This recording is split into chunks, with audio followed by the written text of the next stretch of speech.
વિદ્યાર્થી મિત્રો, આપણે પાર્ટ 1ની અંદર valence shell electron pair repulsion થિયરીની અંદર અણુ અને આયનોના બંધારણ વિશે ભણી ચૂક્યા. હવે આ સિદ્ધાંતની મર્યાદાઓ શું છે તે વિશે ભણીશું. આ સિદ્ધાંતની ઘણી બધી ઉપયોગિતાઓ હોવા છતાં તેની કેટલીક મર્યાદાઓ પણ છે, જેને લિમિટેશન કહીશું. મર્યાદા નંબર 1, વધુ ધ્રુવીય બંધવાળા અણુઓના આકારના નિર્ધારણમાં તેને સફળતા મળતી નથી. દાખલા તરીકે H2O તથા લિથિયમ 2Oની સમાન સંરચના હોવા છતાં H2Oનો આકાર કોણીય જેવો છે, જ્યારે Li2O સરળ રેખીય અણુ છે. આની અંદર H2O અને Li2Oની સમાન રચના હોવા છતાં તેનો આકાર કેવો છે? જુદો જુદો છે. H2Oનો કોણીય છે અને Li2Oનો રેખીય છે, સીધો છે. જે આ સિદ્ધાંતની બીજી મર્યાદા. આ સિદ્ધાંત કેટલાક સંક્રાંતિક તત્વોના સંકીર્ણોના આકારને પણ સમજાવી શકતો નથી. દાખલા તરીકે D કક્ષકમાં 8 ઇલેક્ટ્રોન વિન્યાસવાળા તત્વોના સંકીર્ણ આયનોની સંરચના સમતલ્ય હોય છે, જ્યારે આ સિદ્ધાંત અનુસાર તેને સમચતુષ્ફલકીય દર્શાવેલ છે. તેની ત્રીજી મર્યાદા. આ સિદ્ધાંત એવા અણુઓના આકાર એટલે કે સંરચનાનું નિર્ધારણ પણ સાચી રીતે કરી શકતો નથી જેમાં સક્રિય ઇલેક્ટ્રોન યુગ્મ હોય છે. હવે અણુ કક્ષકવાદ એટલે કે આણ્વીય કક્ષક સિદ્ધાંત, જેને મોલિક્યુલર ઓર્બિટલ થિયરી તરીકે કહી શકાય. સહસંયોજક બંધને લગતા જે તથ્યોને સંયોજકતા બંધનવાદ સંપૂર્ણપણે સમજાવી શક્યો નથી, તેને વધુ સારી રીતે સમજવા માટે ઈસવીસન 1932માં હુન્ડ અને મુલિકન નામના વૈજ્ઞાનિકોએ આણ્વીય કક્ષક સિદ્ધાંત પ્રસ્તાપિત કર્યો, જે સહસંયોજક બંધને સ્પષ્ટ રીતે વર્ણવવામાં સફળ રહ્યો છે. અહીં MCQમાં પૂછાય કે 1932માં કયા બે વૈજ્ઞાનિકોએ સહસંયોજક બંધને સ્પષ્ટ કરવા માટે સફળ રહ્યો છે? તો હુન્ડ અને મુલિકન નામના વૈજ્ઞાનિકોએ. અહીં બીજું, આ સિદ્ધાંત એવું માને છે કે અણુ બન્યા પછી પરમાણ્વીય કક્ષકો પોતાનું અસ્તિત્વ ગુમાવી દે છે તથા હવે અણુ પરમાણ્વીય કક્ષકોમાં ન રહેતી નવી કક્ષકોમાંનું પોતાનું સ્થાન લે છે, જેને આણ્વીય કક્ષકો કહે છે. તેને મોલિક્યુલર ઓર્બિટલ્સ કહેવાય છે. તેને પરમાણુ સાથે કોઈ લેવા દેવા નથી, કારણ કે તે સંપૂર્ણપણે અણુ સાથે સંબંધિત હોય છે. આણ્વીય કક્ષકવાદના મહત્વના મુદ્દાઓ ભણીશું. અણુ બન્યા પછી અણુમાંના ઇલેક્ટ્રોન પરમાણ્વીય કક્ષકોમાં ન રહેતા નવી રચાયેલી આણ્વીય કક્ષકોમાં રહે છે. આણ્વીય કક્ષકોને પણ આણ્વીય કક્ષકોની માફક એટલે કે ક્વોન્ટમ અંકો L, N, LMS દ્વારા દર્શાવી શકાય છે. બીજું, લગભગ સમાન શક્તિ અથવા સમાન ઉર્જાવાળી તથા સરખી સમમિતિવાળી પરમાણ્વીય કક્ષકોના પરસ્પર સંયોજવાથી આણ્વીય કક્ષકોનું નિર્માણ થાય છે. ત્રીજું, આણ્વીય કક્ષક કોઈ પરમાણુ સાથે સંબંધિત ન રહેતા તે બધા જ પરમાણુઓના કેન્દ્રો સાથે સંબંધિત રહે છે. આથી આણ્વીય કક્ષક બહુકેન્દ્રીય ન્યુક્લિયસની માફક વર્તે છે. ચોથું, કેટલીક સંખ્યામાં પરમાણ્વીય કક્ષકો સંયોજાય છે તેટલી જ સંખ્યામાં નવી આણ્વીય કક્ષકનું નિર્માણ પામે છે.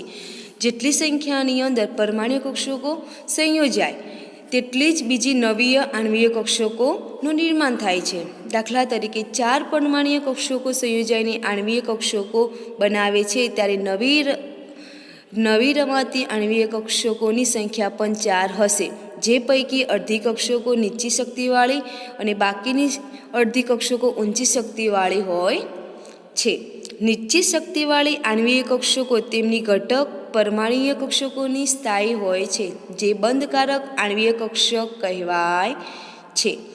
બોન્ડિંગ મોલિક્યુલર ઓર્બિટલ, જેને શોર્ટમાં BMO તરીકે કહેવામાં આવે છે.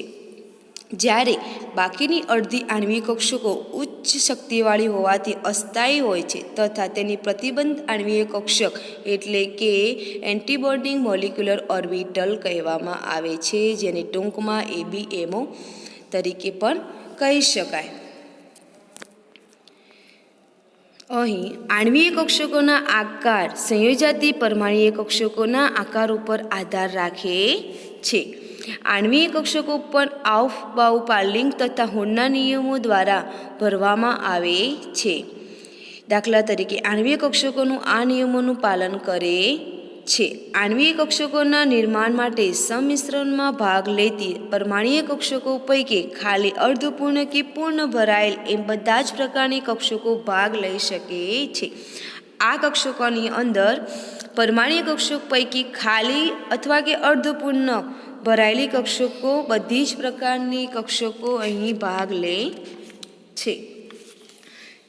બીજું, સમ તથા વિષમ કેન્દ્રીય દ્વિપરમાણુ અણુઓની આણ્વીય કક્ષકો માટેના શક્તિ સ્તર આલેખની માહિતી મેળવીશું.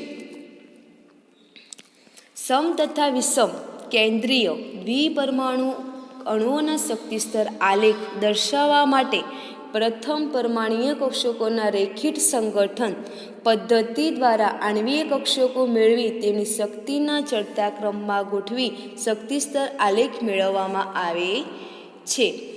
કક્ષકોના રેખીય સંગઠન એટલે કે લાઇનર કોમ્બિનેશન ઓફ એટોમિક્સ ઓર્બિટલ, જેને શોર્ટમાં LCAO પદ્ધતિ કહેવાય.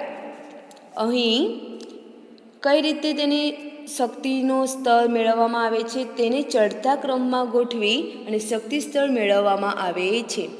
પછી આ આણ્વીય કક્ષકોમાં આઉફબાઉ પોલિંગ તથા હોર્નના નિયમોને આધારે કક્ષકોને ભરી તેની ભૌતિક રજૂઆત દર્શાવતા જે આલેખ અથવા આકૃતિ મળે છે તેને આણ્વીય કક્ષકો માટેનો શક્તિ સ્તર આલેખ કહેવામાં આવે છે. અમુક આઉફબાઉ પોલિંગ અને હોર્નના નિયમોને અનુસાર કક્ષકોને ભરી ભૌતિક રજૂઆત દર્શાવતા આકૃતિ અથવા આલેખને શું કહેવામાં આવે છે? શક્તિ સ્તર આલેખ કહેવામાં આવે છે. રૈખિક સંગઠનમાં ભાગ લેતી પરમાણ્વીય કક્ષકો બે સમાન પરમાણુઓની હોય તો તે આલેખ સમકેન્દ્રીય દ્વિપરમાણુ અણુઓ માટેનો શક્તિ સ્તર આલેખ કહેવામાં આવે છે. દ્વિપરમાણુ અણુઓ માટેનો શક્તિ સ્તર આલેખ કોને કહેવામાં આવે છે કે રૈખિક સંગઠનમાં ભાગ લેતી પરમાણ્વીય કક્ષકો બે સમાન પરમાણુઓની હોય તો તેને દ્વિપરમાણુ અણુઓ માટેનો શક્તિ સ્તર આલેખ કહેવામાં આવે છે.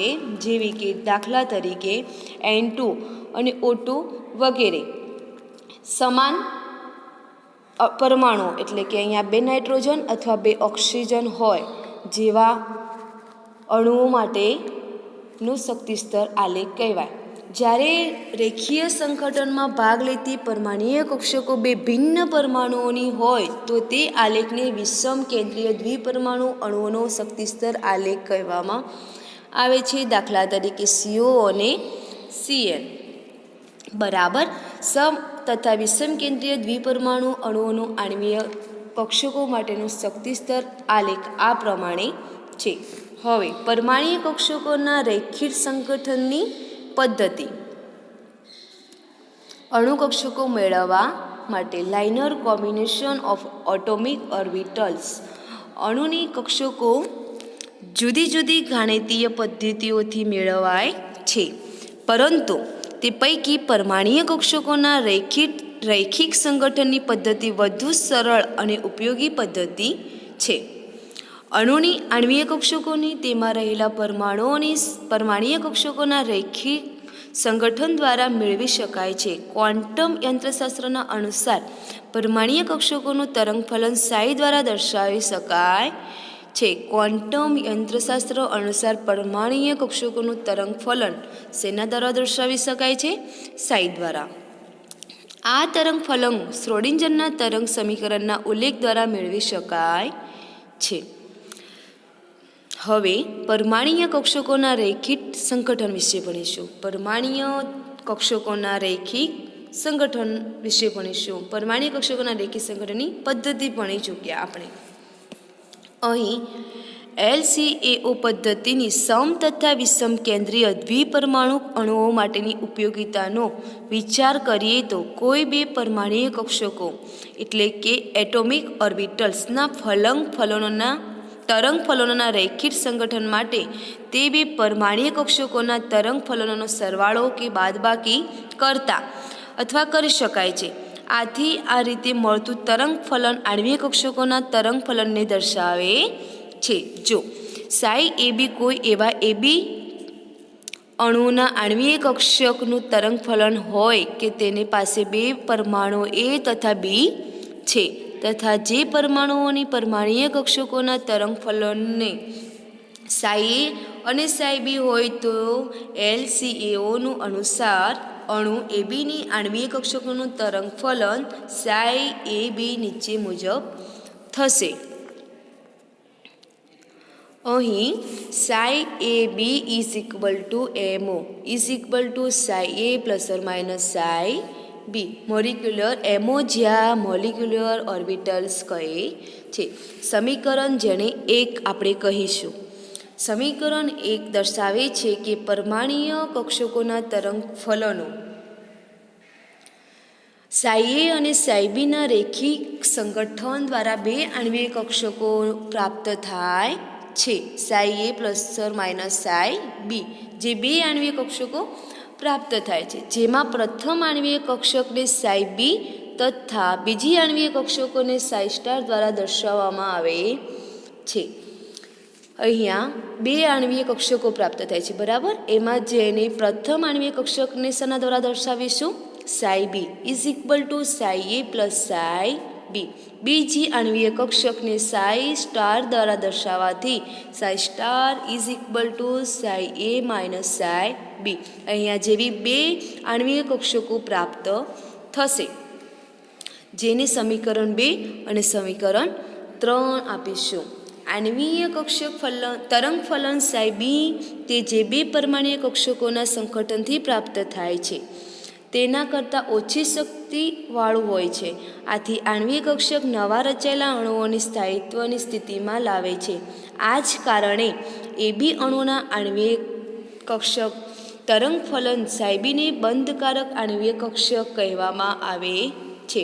અહીં આણ્વીય કક્ષક સાઈ B ને બંધકારક આણ્વીય કક્ષક કહેવામાં આવે છે, એટલે કે બોન્ડિંગ મોલિક્યુલર ઓર્બિટલ તરીકે ઓળખી શકાય, જેને સમીકરણ 2 દ્વારા દર્શાવેલ છે. બીજું, આનાથી વિરુદ્ધ એટલે કે સાઈ સ્ટાર આણ્વીય કક્ષક તરંગ ફલન પરમાણ્વીય કક્ષક તરંગ ફલનનો સાઈ A અને સાઈ B જેના દ્વારા તે નિર્માણ પામેલ છે તેના કરતાં વધારે શક્તિવાળું હોય છે. સાઈ B કરતાં સાઈ સ્ટાર A વધારે શક્તિવાળું હોય છે. તે બંને પ્રક્રિયાને નિર્બળ બનાવે છે. આથી તે પ્રતિબંધકારક આણ્વીય કક્ષક એટલે કે એન્ટીબોન્ડિંગ મોલિક્યુલર ઓર્બિટલ તરીકે ઓળખવામાં આવે છે. આ આણ્વીય કક્ષકોને નીચે આકૃતિમાં દર્શાવેલ છે. સાઈ B માં B એ શું છે? બોન્ડિંગ, બરાબર. અને સાઈ સ્ટારમાં સ્ટાર એ શું છે? એન્ટીબોન્ડિંગને દર્શાવે છે. બોન્ડિંગ અને એન્ટીબોન્ડિંગ એટલે કે બંધકારક આણ્વીય કક્ષક અને પ્રતિબંધકારક આણ્વીય કક્ષક, બરાબર. સાઈ B અને સાઈ સ્ટાર એ બંધકારક અને પ્રતિબંધકારક આણ્વીય કક્ષક દર્શાવે છે. આમ બે પરમાણ્વીય કક્ષકો સાઈ A અને સાઈ B નું રૈખિક સંગઠન દ્વારા બે આણ્વીય કક્ષકો સાઈ B તથા સાઈ સ્ટાર મળે છે, બરાબર. બે પરમાણ્વીય કક્ષકો કઈ સાઈ A અને સાઈ B નું રૈખિક સંગઠન થાય ત્યારે બે આણ્વીય કક્ષકો સાઈ B તથા સાઈ સ્ટાર મળે છે. પરમાણ્વીય કક્ષકોના રૈખિક સંગઠનની પદ્ધતિને નિર્માણ પામતી આણ્વીય કક્ષક માટેનું સમીકરણ 2 માં પોઝિટિવ ચિહ્ન દર્શાવે છે કે પરમાણ્વીય કક્ષકોના ધન ચિહ્નને દર્શાવેલા ક્ષેત્રો એટલે કે વાદળો શું કરે છે? ઓવરલેપિંગ થઈને પ્લસ પ્લસ અતિવ્યાપન અથવા સંમિશ્રણ ઓવરલેપિંગ થઈને આણ્વીય કક્ષકોનું નિર્માણ કરે છે. બરાબર. જ્યારે સમીકરણ 3માં માઇનસ ચિહ્ન પરમાણ્વીય કક્ષકોના ધન તથા ઋણ ક્ષેત્રો એટલે કે વાદળોની અતિવ્યાપન થઈ પ્લસ માઇનસ અતિવ્યાપનના પરિણામ સ્વરૂપ મળતી આણ્વીય કક્ષક સાઈ સ્ટારને દર્શાવે છે. તરંગનો સ્રોત ને પ્લસ ચિહ્ન દ્વારા તથા ગ્રહને માઇનસ ચિહ્ન દ્વારા દર્શાવીએ તો પ્લસ પ્લસ અતિવ્યાપન અથવા સહાયક વ્યતિકરણ તથા પ્લસ માઇનસ અતિવ્યાપનને વિનાશક વ્યતિકરણ દર્શાવે છે. અહીં પ્લસ પ્લસ અતિવ્યાપન જે છે તેને શું કહી શકાય? સહાયક વ્યતિકરણ. અને જ્યાં પ્લસ માઇનસ અતિવ્યાપન છે તેને વિનાશક વ્યતિવ્યાપન તરીકે ઓળખી શકાય. હાઇડ્રોજન પરમાણુઓ એટલે કે 1s પરમાણ્વીય કક્ષકોનું રૈખિક સંગઠન નીચેની આકૃતિમાં જોઈ શકીએ. બરાબર. જેને આપણે આ આકૃતિને સમજીએ.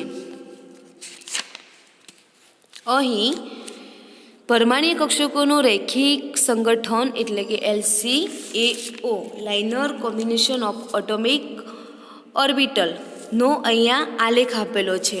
તેની અંદર એટોમિક ઓર્બિટલ અને પરમાણ્વીય કક્ષક સાઈ એ અને આ બાજુ પરમાણ્વીય કક્ષક સાઈ બી દ્વારા દર્શાવેલું છે. નીચે બંધકારક આણ્વીય કક્ષક છે અને ઉપરની બાજુ પ્રતિબંધકારક આણ્વીય કક્ષક છે. અહીં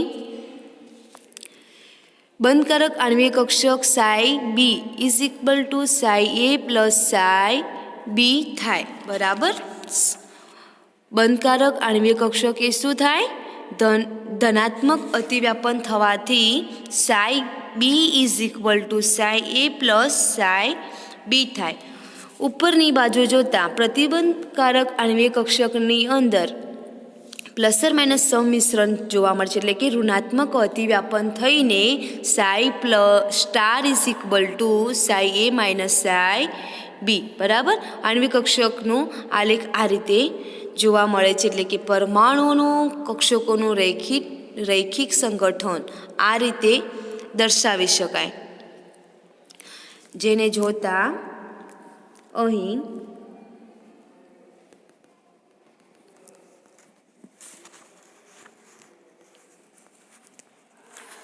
આપણે જેને સમજીશું. અહીં H2 અણુ માટેનું ધનાત્મક અતિવ્યાપન જોઈએ. H પરમાણુના બે H2ના HH પરમાણુનું અહીં સરવાળો થતાં શું જોવા મળશે? H2નું psi B is equal to psi A plus psi B. LCAO એટલે કે લાઇનર કોમ્બિનેશન ઓફ એટોમિક ઓર્બિટલનો સરવાળો થતાં અહીં H2 અણુ બંને ભેગા થઈ અને psi B is equal to psi A plus psi B જોવા મળશે. તેવી જ રીતે H2 અણુ માટે પ્લસર માઇનસ ઋણાત્મક અતિવ્યાપન કઈ રીતે થાય છે? જેને જોઈ શકાય કે અહીંયા H પરમાણુ બે H પરમાણુનું બાદબાકી થતાં નોડલ્સ પ્લેન જોવા મળે છે એટલે કે psi star is equal to psi A minus psi B. બરાબર. આ રીતે તે સરવાળો અને આ બાદબાકી આ રીતે થશે. હવે condition for the combination of atomic orbital. પરમાણ્વીય કક્ષકોના રેખીય સંગઠનની રચાતી આણ્વીય કક્ષક ત્યારે જ નિર્માણ પામે છે જ્યારે નીચેની શરતો સંતોષાય. જેની પહેલી શરત સંગઠનમાં ભાગ લેતી પરમાણ્વીય કક્ષકોની શક્તિ સમાન અથવા લગભગ સમાન હોવી જોઈએ. સંગઠનમાં ભાગ લેતી પરમાણ્વીય કક્ષકોની શક્તિ કેવી હોવી જોઈએ? સમાન હોવી જોઈએ.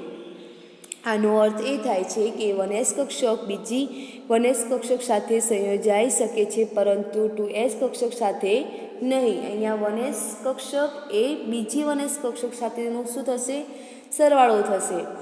કારણ કે 2s કક્ષકની શક્તિ 1s કક્ષકની શક્તિ કરતાં પ્રમાણમાં વધુ હોય છે. આથી કહી શકાય કે ચોક્કસ સંખ્યામાં જ પરમાણ્વીય કક્ષકોનું સંગઠન શક્ય બને છે. બીજી શરત, સંગઠનમાં ભાગ લેતી પરમાણ્વીય કક્ષકોની આણ્વિય અક્ષમાં સંદર્ભમાં સમમિતિ સમાન હોવી જોઈએ. સરળતા ખાતર z અક્ષને આણ્વિય અક્ષ તરીકે લેવામાં આવે છે. અહીં એક મહત્વની બાબત નોંધવી જરૂરી છે કે સમાન કે લગભગ સમાન શક્તિ ધરાવતી પરમાણ્વીય કક્ષકો ત્યાં સુધી સંયોજાઈ શકે નહીં જ્યાં સુધી તેમની સમમિતિ સરખી ન હોય. દાખલા તરીકે, એક પરમાણુની 2p z કક્ષક અન્ય પરમાણુની 2p z કક્ષક સાથે સંયોજાઈ શકે, પરંતુ 2px કે 2py કક્ષકો સાથે નહીં, કારણ કે તેમની સમમિતિ કેવી છે? અલગ છે. ત્રીજી શરત જોઈએ તો સંયોજાતી પરમાણ્વીય કક્ષકો મહત્તમ પ્રમાણમાં અતિવ્યાપન કરતી હોવી જોઈએ. જેમ અતિવ્યાપનની માત્રા વધુ, તેમ આણ્વિય કક્ષકના કેન્દ્રો વચ્ચેની ઇલેક્ટ્રોનતા ઘનતા તેટલી જ વધુ હશે તથા સહસંયોજક બંધ તેટલો જ પ્રબળ હશે. અતિવ્યાપન જેટલું વધારે થાય તેટલું સહસંયોજક બંધ સિગ્મા બંધ તેટલો પ્રબળ બનશે. જેના પછી બંધકારક, પ્રતિબંધકારક અને અબંધકારક આણ્વિય કક્ષકો વિશે ભણીશું. પહેલું, બંધકારક અણુ કક્ષક એટલે કે બોન્ડિંગ મોલિક્યુલર ઓર્બિટલ, જેને ટૂંકમાં BMO તરીકે કહી શકાય.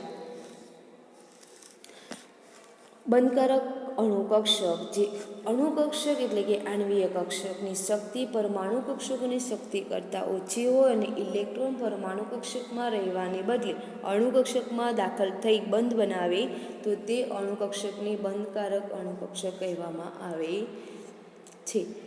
અણુ કક્ષકની શક્તિ પરમાણુ કક્ષકોની શક્તિ કરતાં કેવી હોય છે? ઓછી. ઇલેક્ટ્રોન પરમાણુ કક્ષકમાં રહેવાને બદલે અણુ કક્ષકમાં દાખલ થઈ બંધ બનાવે તો તેને અણુ કક્ષકની બંધકારક અણુ કક્ષક કહેવામાં આવે છે, જેને ψ+ અથવા ψb દ્વારા દર્શાવવામાં આવે છે. પ્રતિબંધકારક કક્ષકને શેના દ્વારા દર્શાવવામાં આવે છે? ψ+ અથવા ψb.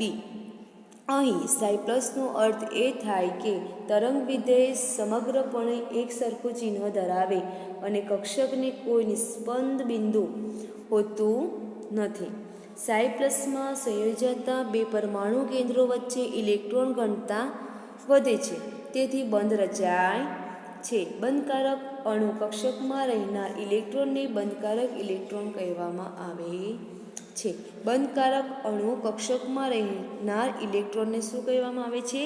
બંધકારક ઇલેક્ટ્રોન કહેવામાં આવે છે, જે અણુની સ્થિરતા પ્રદાન કરે છે. અહીં A અને B બે પરમાણુઓના કેન્દ્રો છે. કોઈપણ પરમાણુની ઇલેક્ટ્રોન ઘનતા તેના તરંગફલનના વર્ગ બરાબર હોય છે. આમ ψa² અને ψb² અનુક્રમે પરમાણુ A અને B એ અલગ કેન્દ્રોની ઇલેક્ટ્રોન ઘનતા દર્શાવે છે. ψ² ઓર ψb² એ બંધકારક અણુ કક્ષકની ઇલેક્ટ્રોન ઘનતા દર્શાવે છે. હવે LCAO મુજબ ψ+ અથવા ψb શું થશે? ψa + ψb. અહીં ψ+ એ શું છે? બંધકારક અણુ કક્ષક છે. માટે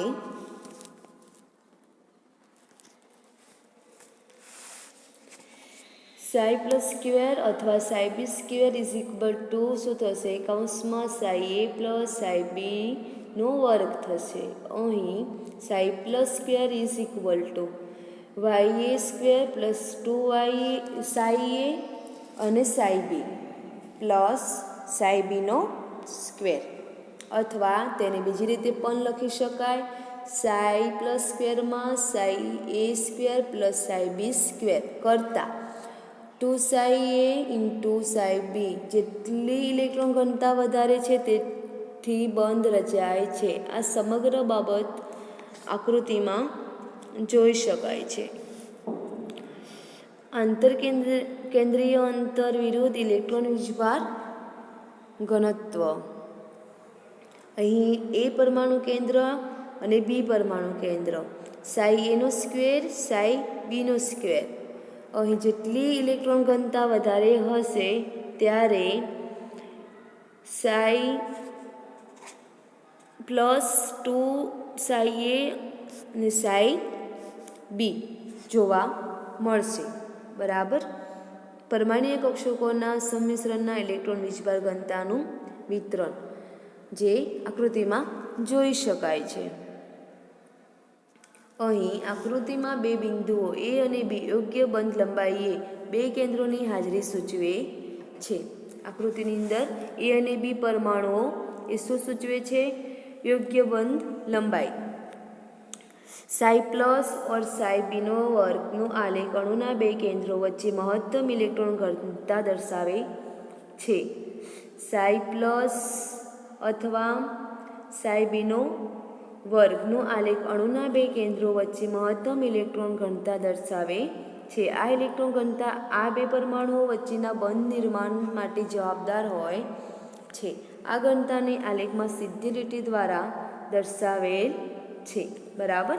જેનું મૂલ્ય 2 સાઈ એ ગુણ્યા સાઈ બી બરાબર થાય છે.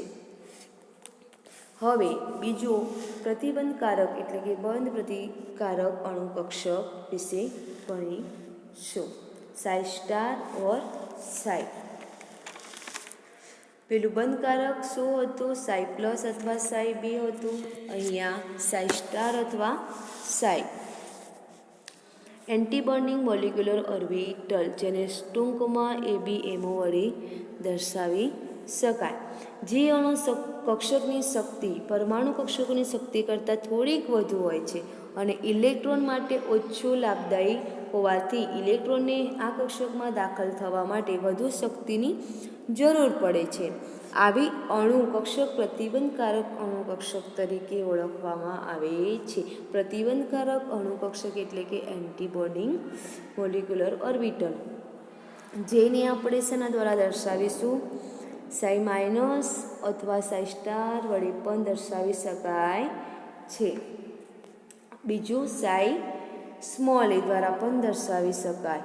આ કક્ષકમાં ઇલેક્ટ્રોનની હાજરીથી સંયોજતા બે પરમાણુના કેન્દ્રો વચ્ચે ઇલેક્ટ્રોન વીજભાર ઘનતા શું થાય છે? ઘટે છે. તેથી આ અણુ કક્ષકો બંધ બનાવવામાં મદદરૂપ થતી નથી, પરંતુ અવરોધરૂપ રહે છે, એની વિરુદ્ધમાં રહે છે. બંધકારક કોની વિરુદ્ધમાં રહે છે? બંધકારક અણુ કક્ષકની વિરુદ્ધમાં રહે છે. જોઈએ તો psi star is equal to psi A minus psi બી.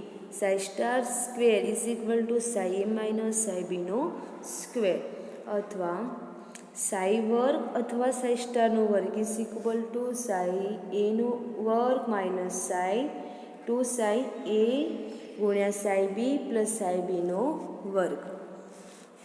આમ સાઈ વર્ગ અથવા સાઈ સ્ટારનો વર્ગમાં બે અલગ પરમાણુ કક્ષકોની વીજભાર ઘનતા સરવાળા પ્રમાણે જોઈએ તો સાઈ એનો વર્ગ વત્તા સાઈ બીનો વર્ગ કરતાં 2 સાઈ એ ગુણ્યા સાઈ બી જેટલી ઘનતા ઓછી છે. આમ પરમાણુ એ અને બી વચ્ચેના પ્રદેશમાં ઇલેક્ટ્રોન એકબીજા પ્રત્યે અપાકર્ષણ અનુભવે છે. જોઈએ અહીંયા પ્રતિબંધકારક અણુ કક્ષકોની અંદર આંતરકેન્દ્રીય આકૃતિમાં જોતા માલુમ પડે છે કે સાઈ સ્ક્વેર અથવા સાઈ બીનો સ્ક્વેર અલગ પરમાણુ કક્ષકોની વીજભાર ઘનતામાં સરવાળા પ્રમાણે સાઈ એ સ્ક્વેર પ્લસ સાઈ બી સ્ક્વેર કરતાં 2 સાઈ એ ગુણ્યા સાઈ બી જેટલી ઘનતા ઓછી છે. આમ પરમાણુઓ એ અને બી વચ્ચેના પ્રદેશમાં ઇલેક્ટ્રોન એકબીજાના પ્રત્યે અપાકર્ષણ અનુભવે છે. અહીં એ પરમાણુ કેન્દ્ર અને બી પરમાણુ કેન્દ્ર એકબીજાના પ્રત્યેનું અપાકર્ષણ અનુભવે છે.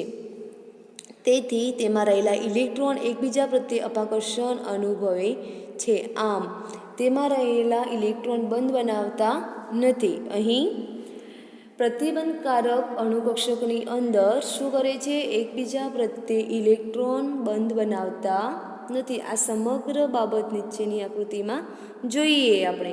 ઋણાત્મક સંમિશ્રણને કારણે બે કેન્દ્રો વચ્ચે ઇલેક્ટ્રોન ઘનતા શૂન્ય થાય છે.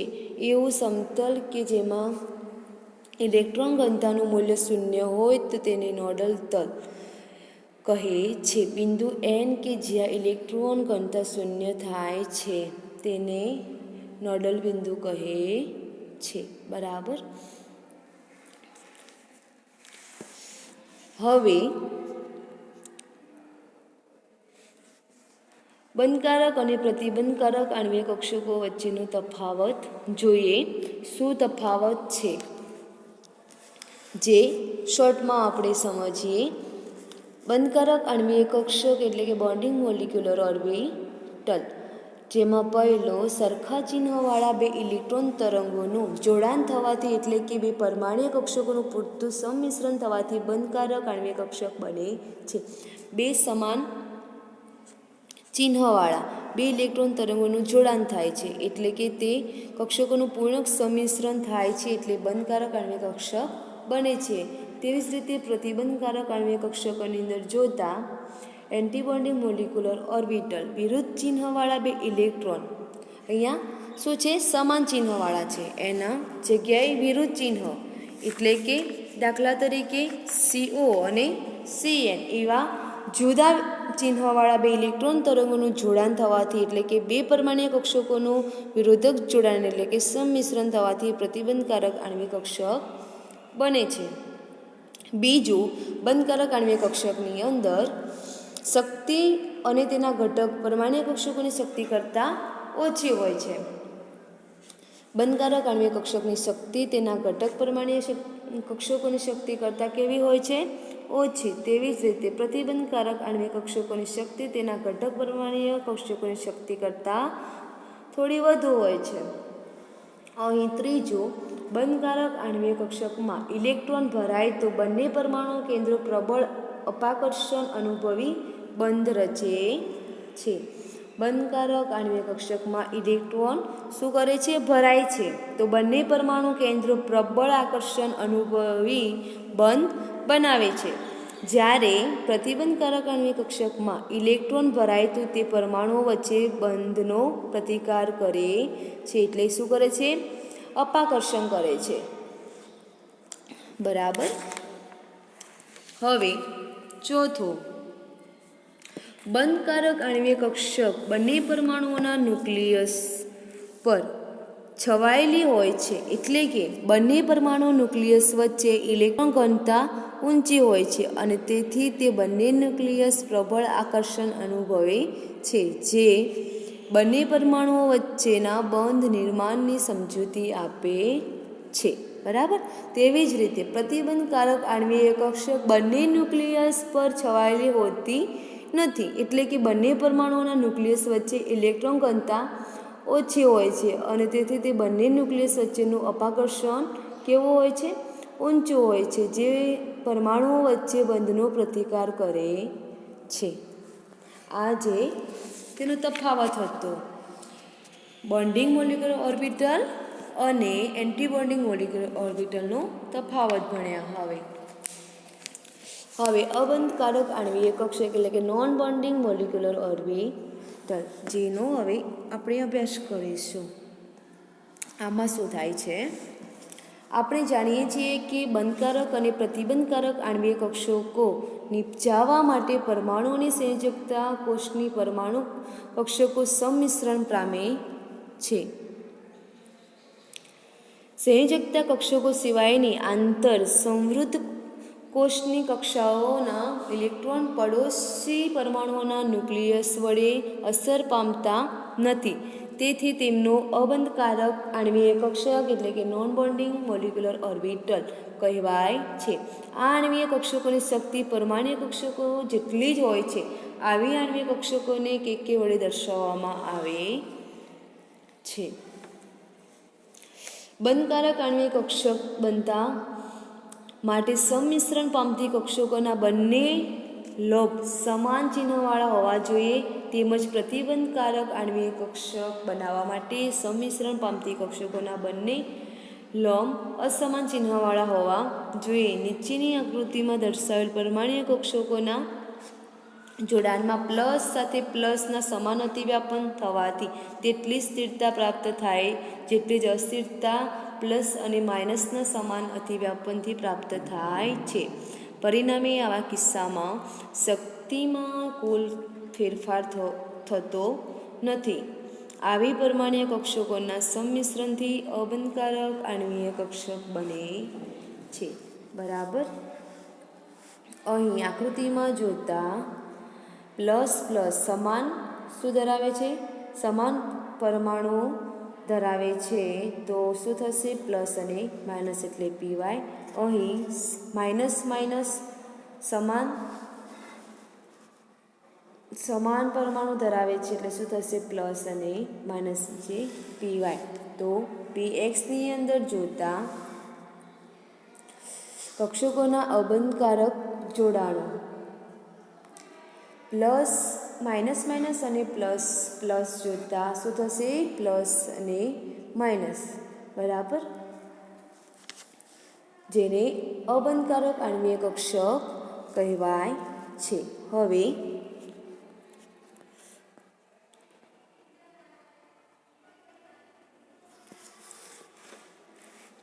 જીરાડ અને અનજીરાડ કક્ષકો. આણ્વીય કક્ષકો માટે તરંગ વિધેયો સાઈ બી અથવા સાઈ પ્લસ અને સાઈ સ્ટાર અથવા સાઈ માઇનસને અનુક્રમે સાઈ જી અને સાઈ યુ તરીકે દર્શાવવામાં આવે છે. સાઈ જી એ શું છે? જીરાડ. અને સાઈ યુ એ શું છે? અનજીરાડ. જ્યાં જી જીરાડ બેકી અને યુ અનજીરાડ એકી હોય છે.